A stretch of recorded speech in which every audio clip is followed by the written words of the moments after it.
What is going on, guys? I'm Pete. Welcome to Retro Game Attic. This is my original Play It Loud green Game Boy that I have bought about 10 years ago, and this thing has never worked in my ownership. I bought it knowing that batteries did leak inside of here, and the power switch at the top is kind of sticky and doesn't flow back and forth as freely as it should. So in this video, I'm going to show you how to clean that battery corrosion and get this power switch to flow more freely. So with all that out of the way, let's go for it.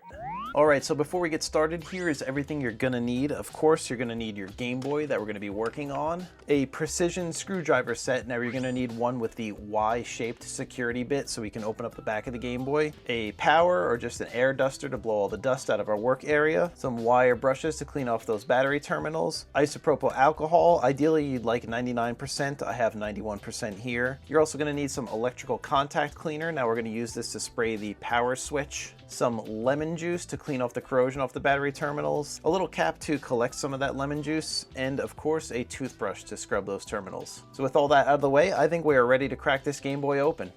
So before we do break this Game Boy open, I'm going to show you the battery terminals. You can kind of see in the back over here. That one up top right there is actually soldered to the motherboard, and you can see there's like a ton of corrosion up there. And then likewise on the bottom of it. It looked like just that one battery leaked here, so this one shouldn't be too hard to clean up and get going again, but let's see what we can do. And like I said earlier, there are 6 tri-wing screws holding this casing together, so we're going to remove all of those. There's 1, 2, 3, 4, 5, and 6.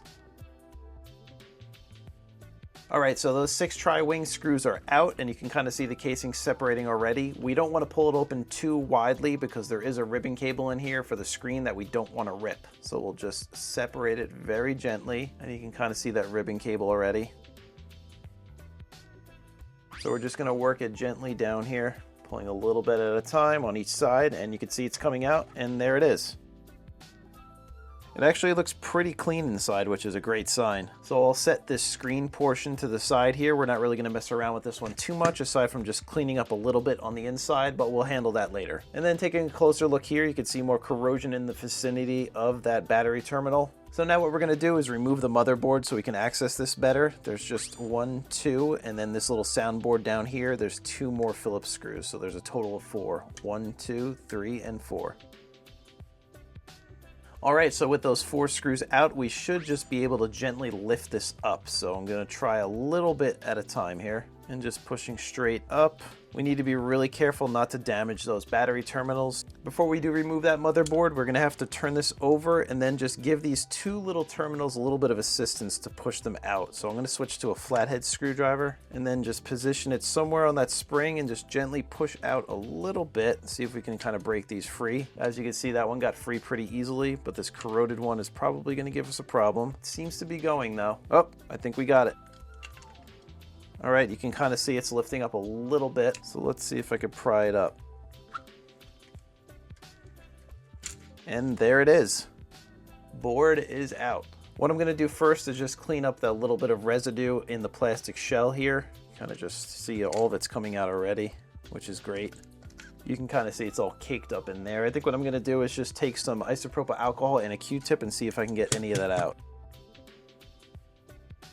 It's probably a little hard to tell. Some of it's still kind of caked up really in that tight space over there. I'm going to see if I have a thinner screwdriver head, or maybe I'll just take like a toothpick or something and try to get all that out. But for the time being, I think this is fine. We can come back to this in a bit. Alright, so we can set this piece aside. And then here's that battery terminal that's connected to the motherboard. It looks like it's in pretty bad shape. A little bit worse than I thought, unfortunately. And you can kind of see there is some corrosion on the board here. I'm just going to gently scrape some of this bigger stuff off, see if that'll make a bit of a difference. That doesn't look terrible. Flip it over to the underside, and then again, just try to scrape all that corrosion off. Let's bust out the wire brush and just gently brush that metal contact and just try to get as much of that corrosion off as we can. And it's actually looking a lot better already. And I'm just going to keep working at it until I get all of the big stuff off here. Hit it with some compressed air. Alright, so the underside of this is looking pretty good. I'm just going to see if I can get in between the top and the cartridge slot over here. Maybe I'll take this flathead screwdriver and just do my best to scrape as much out as I can. It's probably a little hard to see from the video, but there's still a good amount of stuff in there that I couldn't really reach with the wire brush. All right, now that we got a good portion of that corrosion off of here, we're gonna break out the big guns and we're gonna try some of this lemon juice. I'm just gonna pour a little bit into the cap over here and then kind of brush it on with my toothbrush. So just a little dab in the cap, dip the toothbrush in it and kind of just scrub it on there. We'll get some on the board too. And that is looking great. It's actually looking pretty shiny now. A little bit more with the lemon juice. And then from here, I'm just gonna put some isopropyl alcohol in a cotton swab and then just clean everything up. A little bit on the swab, and we'll do our best just to clean all that lemon juice off of there because it is corrosive. And you can see that Q-tip is pretty gross. And that is looking really good. Before it was pretty dirty down there, and you can't even really tell there was corrosion. All right, so we're done with that motherboard contact. Let's move on to the one that's on the shell. So I'm just gonna pop it out of there with my flathead screwdriver. It should slide right out relatively easily. All right, so there's a little tab underneath here on the back that's kind of pointing up. We're just gonna stick our flathead screwdriver in there, push it down, and then simultaneously pull it out from the other side, and it should just slide right out. And there it is. This one really doesn't look too bad at all. I'm gonna hit it with that wire brush first real quick. Next up, a little bit of lemon juice. That's looking pretty shiny already. And then last up, just a little bit of isopropyl alcohol. We'll get all that on there and then just let it air dry. And going back to this motherboard here, I mentioned earlier that this power switch was kind of sticky and not working well. So I'm gonna take some electronic contact cleaner and just spray a little bit in there and kind of work it back and forth to kind of loosen it up. So just a little tiny bit of that. This is safe to use on electronic components, obviously.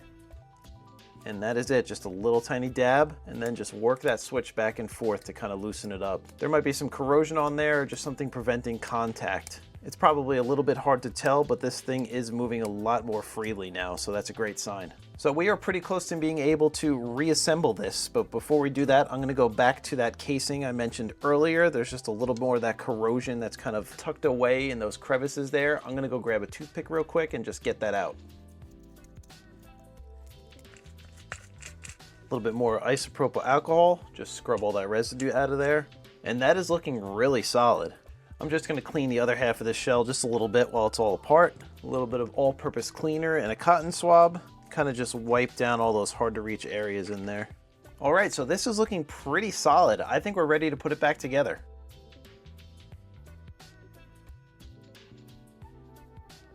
All right, so we are all reassembled. I think we're ready to throw batteries in here, and fingers crossed, we'll see what happens. All right, moment of truth. Yo, look at that, it turned on. Looks like there is a vertical line though. Speaker still works pretty well. Yeah, I turned the contrast way up. Yeah, there's a vertical line. Kind of a bummer, but I'm pretty pumped that I actually got this going again. This has never worked properly in all my years of ownership of this thing, so it's no longer a paperweight at least. And I could definitely do something about those vertical lines. Right on, that is awesome. So there it is, guys. I was pretty pumped to get this thing going again. Now there is the issue of the vertical lines on the screen. It's a pretty easy fix, so I'll probably tackle that in my next video, so stay tuned for that one. Hopefully you all enjoyed this video, and if you did, please be sure to let me know what you think in the comments. I love hearing from you guys. As always, thank you all so much for checking out Retro Game Attic. I really do appreciate you all. Have an awesome day, and I'll see you on the next one.